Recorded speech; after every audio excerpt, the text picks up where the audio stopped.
చెప్పండి అన్న. నమస్కారం అన్న. నా పేరు రత్నం, చెన్నై నుంచి వస్తున్నాను. నేను అక్కడే 30 ఏళ్ల క్రితమే ఇక్కడికి వచ్చి సెటిల్ అయ్యాను. చాలా సంతోషం అన్న. మా నాన్న హోటల్ నడిపిస్తున్నారు. చెప్పండి అన్న, విషయం ఏంటి? ఇది నా సారా, దీన్ని వాటితో పాటు ఉంచుకోమని చెప్పండి. అన్నా ఏమంటున్నారు? ఇక్కడ చాలా తక్కువ ధరకు అడుగుతారు. అయ్యో అన్న, డబ్బేమీ వద్దన్నా, దీన్ని వాటితో పాటు ఉంచుకొని బాగా చూసుకోమనండి, అది చాలు నాకు. ఏమంటున్నారన్నా? డబ్బులు వద్దా? ఎందుకు? మా ఇంట్లో బిడ్డలాగా పెరిగింది, ఇది ఎక్కడుండటమే మంచిదని చెప్పారు, అందుకే తీసుకొచ్చాను. సరే ఉండండి, నేను ఓనర్తో మాట్లాడి చెప్తాను.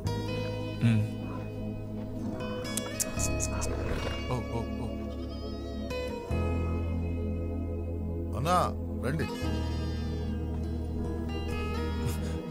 నమస్కారం అండి. ये रत्नम है। अच्छा इधर ऊंट छोड़ने के लिए आया। अच्छा अच्छा, इसको बोलो ऊंट को यहीं छोड़ दे, हम संभाल लेंगे. ఒంటిని ఇక్కడే వదిలేండి, ఆయన చూసుకుంటారు. చాలా థ్యాంక్స్ అండి. वैसे ही यहाँ आया कैसे? మీరు ఇక్కడికి ఎలా వచ్చారని అడుగుతున్నారు. నడుచుకుంటూ వచ్చానయ్యా. पैदल में आया बोल रहा है। हाँ हाँ, पागल है क्या? 2500 किलोमीटर पैदल आए? क्या आदमी है. अच्छा ठीक है, उसको कुछ खाना वाना खिला देना. ठीक है भाई. రండి అన్న, వెళ్దాం. చాలా థ్యాంక్స్ అన్నా.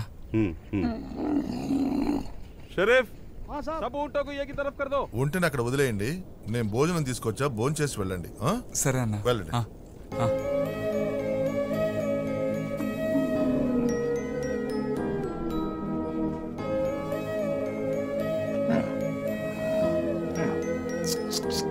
సారా బాగా చూసుకుంటాను, ఇక్కడే ఉండు.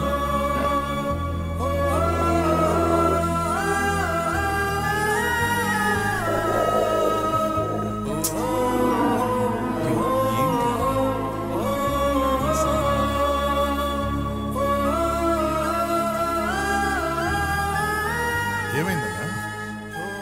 ఇప్పుడే కదా వచ్చింది, నా వెనకాలే వస్తుంది. దానికి కావాలంటే కాసేపు ఉండి సాయంత్రం వెళ్ళిపోనా అన్న?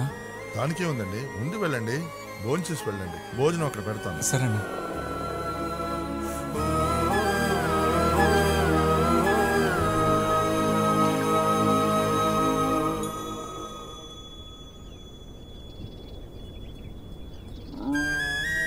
సారాని రాజస్థాన్ లో వదిలేసి నీ కూతురికి ఏం సమాధానం చెప్తావు?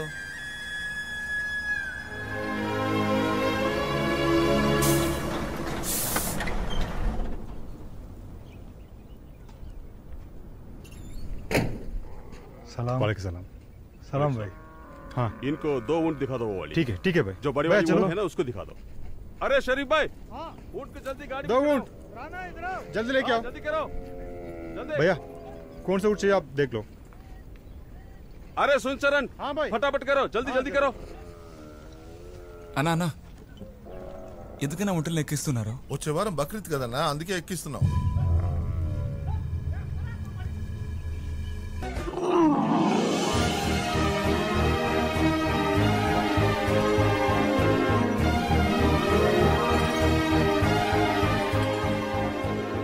ఈ వివరాలు తెలిసిన తర్వాత మహారాష్ట్ర సీఎం దినేష్ మాపారి గారు ఒక వ్యవసాయి పెంపుడులో పెరిగిన ఒక ఒంటె సరైన సమయంలో మన దేశ భద్రతకు పాటుపడే 2 వీరుల్ని కాపాడి మన అందరికీ గౌరవం తెచ్చిపెట్టిందన్నారు. అంతేకాకుండా చాలా ప్రేమతో ఆ ఒంటెని పెంచిన రత్నం మరియు వాళ్ళ కుటుంబ సభ్యులకు వాళ్ళు ఇంకా ఎన్నో మంచి పనులు చేయాలని వాళ్ళని అభినందిస్తూ 1 లక్ష విరాళంగా ఇచ్చారు.